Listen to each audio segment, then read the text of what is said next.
وہ سوچ جو صرف تباہی چاہتی ہے، اور وہ سوچ جس کا جنون صرف مسلمانوں کے خلاف ہی جوش مارتا ہے۔ لیکن کہتے ہیں نا کہ ہر فرعون کے لیے اللہ تعالیٰ موسیٰ کو بھیجتا ہے، تو پھر سمجھ لو کہ تمہاری فرعونیت نکالنے کے لیے پاکستان کو اللہ نے یہ ہمت اور طاقت دی ہے۔ تو اب سوال صرف یہ ہے کہ مودی، تم اور کتنی بار اپنی بھارت ماتا کے ماتھے پر شرمندگی کا کالک سندور کہہ کر ملو گے؟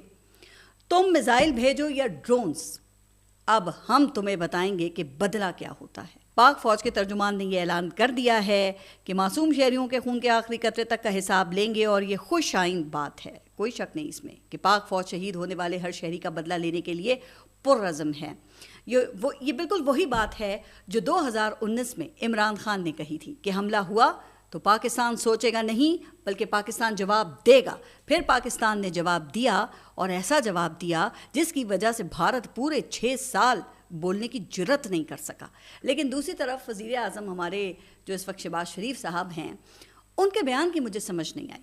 وزیر اعظم نے کہا کہ ہم بھارت کے 10 جہاز گرا سکتے تھے، لیکن احتیاط کی اور صرف 5 گرائے۔ ایک طرف دشمن ہمارے معصوم شہریوں پر حملہ آور ہے، پہلے 31 معصوموں کی جان لی، پھر یہ 3 معصوم شہری جو ہیں وہ ڈرون حملوں میں شہید ہوئے۔ ہر روز بھارت کی طرف سے ایک نیا ڈرامہ سامنے آتا ہے، جس کا مقصد تو پھر یہی ہے نا کہ وہ پاکستان کو نقصان پہنچانا چاہتا ہے۔ تو ایسے میں وزیر اعظم شہباز شریف کا یہ بیان، تو کوئی وزیر اعظم سے پوچھے نا کہ ایسی باتوں سے آخر وہ ثابت کیا کرنا چاہتے ہیں؟ کیا وہ قاتل مودی کو خوش کر کے امن حاصل کرنا چاہتے ہیں، اور یہ جانتے ہوئے کہ یہ لاتوں کے بھوت باتوں سے نہیں مانتے؟ لیکن شاید وزیر اعظم بھی عمران خان کی نقل کرنا چاہتے ہیں۔ جب 2019 میں اس وقت کے وزیر اعظم عمران خان نے جذبہ خیر سگالی کے طور پہ بغیر کسی شرط کے ان کے پائلٹ ابھی نندن کو چائے پلا کر رخصت کیا تھا، لیکن بھائی وہ وقت اور تھا، اس وقت حالات کا یہی تقاضا تھا، اس وقت پاکستان کا کوئی جانی نقصان تو نہیں ہوا تھا نا، مگر آج 21 معصوم شہری شہید ہوئے ہیں۔ اب وزیر اعظم کا پھر کیا گلہ کریں؟ وہ کہتے ہیں نا کہ بے وقوف دوست سے عقل مند دشمن اچھا ہوتا ہے۔ اب ہمارا دشمن عقل مند ہی نہیں، مکار ہے۔ اب بتائیے کہ ہم اپنے وزیر دفاع جو خواجہ آصف صاحب ہیں، ان کا کیا کریں؟ بین الاقوامی میڈیا میں جن کا دفاع مسلسل پاکستان کے خلاف یہ چارج شیٹ بن رہا ہے۔ ابھی جو خواجہ صاحب نے تازہ انٹرویو دیا ہے، اس میں ان سے پوچھا گیا کہ یہ رافیل گرانے کا کوئی ثبوت دیں گے آپ، یا آپ کے پاس کوئی ثبوت ہے؟ تو جواب میں خواجہ آصف نے فرمایا کہ سوشل میڈیا دیکھ لیں، جس کے بعد نیوز اینکر نے پاکستان کو ہی کٹہرے میں لا کر کھڑا کر دیا۔ سوال اٹھایا کہ کیا پاکستانی دعوے کا ثبوت یہ سوشل میڈیا ہے؟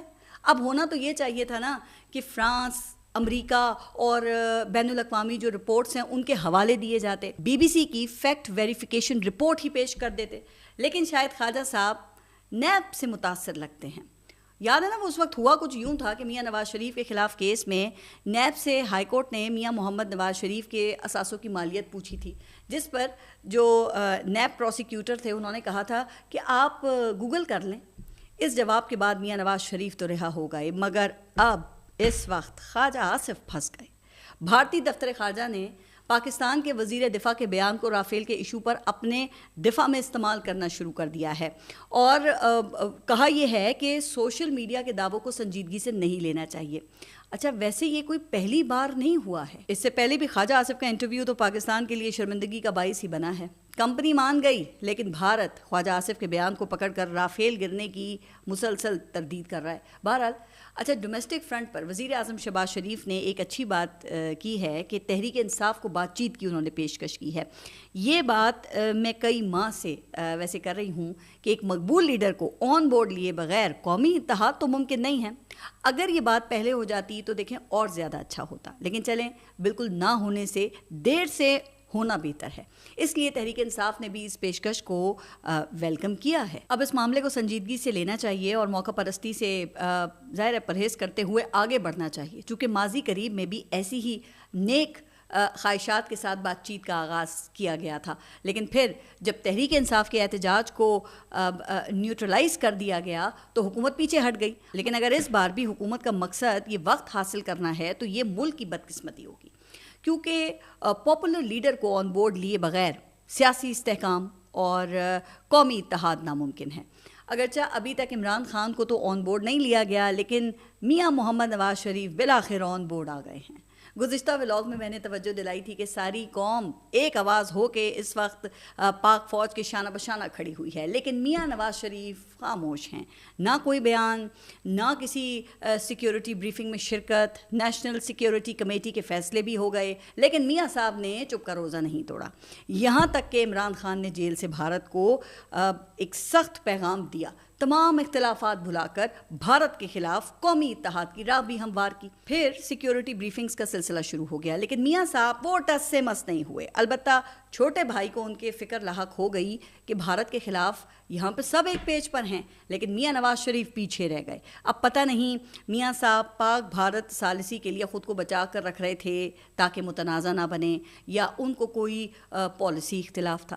اس حوالے سے وہ کچھ بولیں گے پھر ہی پتہ چلے گا، لیکن وزیر اعظم نے ان کا پیچھا نہیں چھوڑا، اور بالآخر ابھی گزشتہ روز میاں نواز شریف نے ایک سیکیورٹی بریفنگ اٹینڈ کر ہی لی، لیکن پھر بھی میاں نواز شریف سے منسوب کوئی بیان جاری نہیں ہوا۔ اچھا، اکثر اخبارات اور چینلز پر اس اجلاس کی ایک سائیکلو اسٹائل خبر شائع ہوئی، جس میں یہ کہا گیا کہ اجلاس کے شرکاء نے پاک فوج کے پیچھے کھڑے ہونے کا عزم دہرایا ہے۔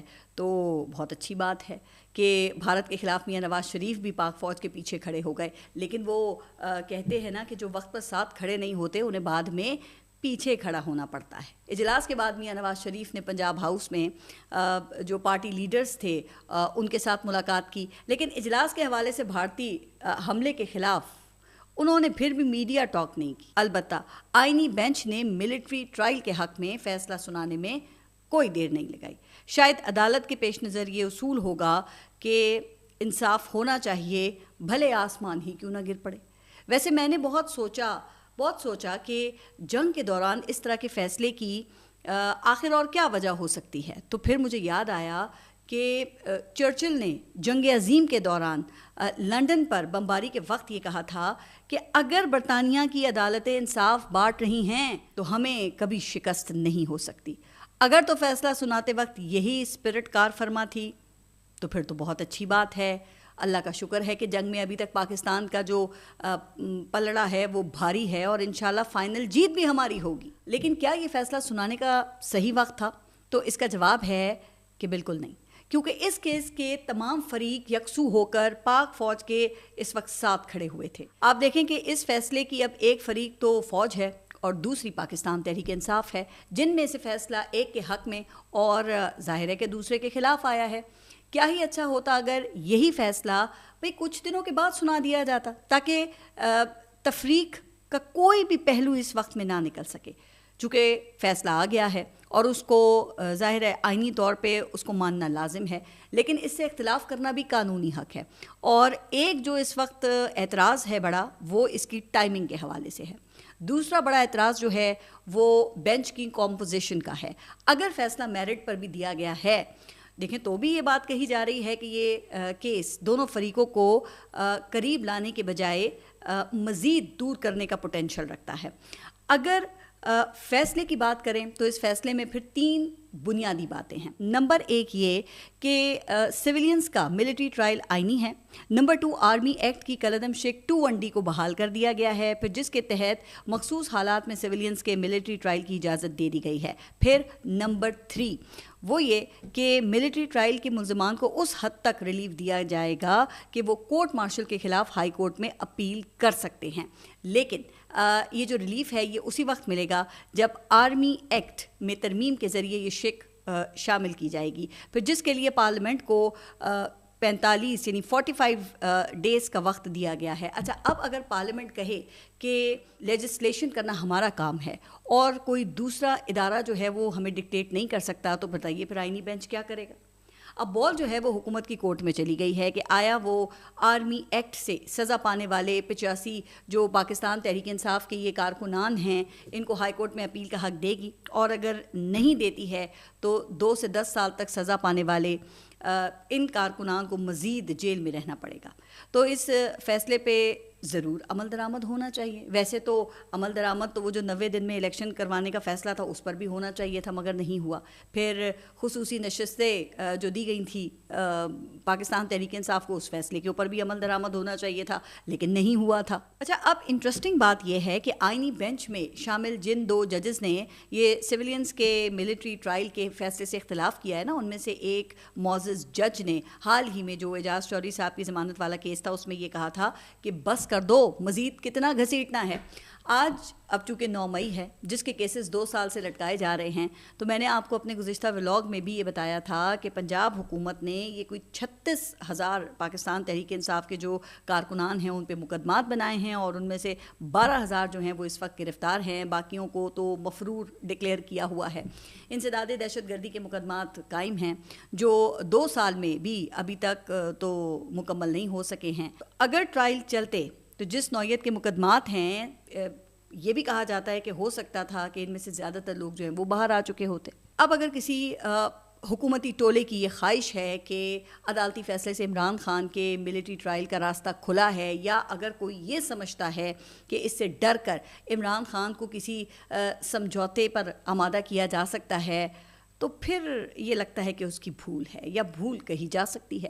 کیونکہ سمجھوتا کرنا ہوتا تو پھر شاید وہ 26 نومبر کو ہی کر لیا جاتا. جب یاد ہے کہ علی امین گنڈا پور نے کہا تھا کہ 90% کام ہو چکا ہے، لیکن پھر عمران خان نے سب کچھ ویٹو کر دیا چونکہ وہ اپنے اصولی موقف سے پیچھے ہٹنے پر راضی نہیں ہوئے. لیکن جناب اس وقت تو ضرورت آپ کو پتہ ہے قومی اتحاد کی ہے، جس کے لیے عمران خان نے جیل سے پیغام دیا کہ ان کے جو اکاؤنٹس ہیں وہاں سے کسی بھی ولاگر کی پروموشن نہیں ہوگی. اور پھر علیمہ خان نے بھی یہ کہا کہ ان کے ایکس اکاؤنٹ کو مس یوز نہیں ہونے دیں گے. تو یہ تو پھر اعتماد سازی کی طرف ایک اہم قدم ہے. لیکن کیا وزیر اعظم شہباز شریف اس کا مثبت جواب دیں گے یا پھر گیم آف تھرونز ہی کھیلتے رہیں گے؟ یہ بات تو کوئی اب سیکرٹ نہیں ہے نا کہ عمران خان اور اسٹیبلشمنٹ کی دوریاں شہباز شریف حکومت کے تسلسل کی ضمانت ہیں، جس کو قائم رکھنے کے لیے 9 مئی واقعات اس وقت سب سے بڑا ٹول ہیں. لیکن عوام کی اکثریت الیکشن میں اس بیانیے کو رد کر چکی ہے. اس میں تو کوئی شک نہیں ہے کہ 9 مئی کو جو کچھ ہوا وہ حد سے تجاوز اور غیر ضروری تھا. اور کہنے والے دیکھیں پھر یہ بات بھی کرتے ہیں نا کہ وہ ایک ارریشنل ریاکشن تو ہو سکتا ہے لیکن ملک پر حملہ نہیں. ملک پر حملہ یہ 7 مئی کو میزائلوں اور 8 مئی کو ڈرونز کے ذریعے بھارت نے کیا ہے. اس میں تو پھر کسی کو بھی کوئی شک نہیں ہے. لیکن 9 مئی کے معاملے پر ایسا اتفاق نہیں ہے. لوگوں کی اکثریت نے 9 مئی کا بیانیہ جو ہے اسے مسترد کیا ہے. اس لیے پھر آواز خلق کو نکارہ خدا سمجھنا چاہیے. تو پھر کیا حرج ہے اور کیا یہ اچھا نہیں ہے کہ قومی مفاد میں 9 مئی کا چیپٹر کلوز کر کے 7 مئی جیسے حملوں کے خلاف سب ایک ہو جائیں؟ اب یہ کیسے ہوگا؟ زیادہ دور نہ جائیں، صرف یہ جو سپریم کورٹ کے ایک معزز جج کی بات ہے اسی پہ غور کر لیں کہ بس کر دو اور کتنا گھسیٹنا ہے. آپ سب اپنا بہت خیال رکھیے اور اگلے ولاگ تک کے لیے اللہ حافظ.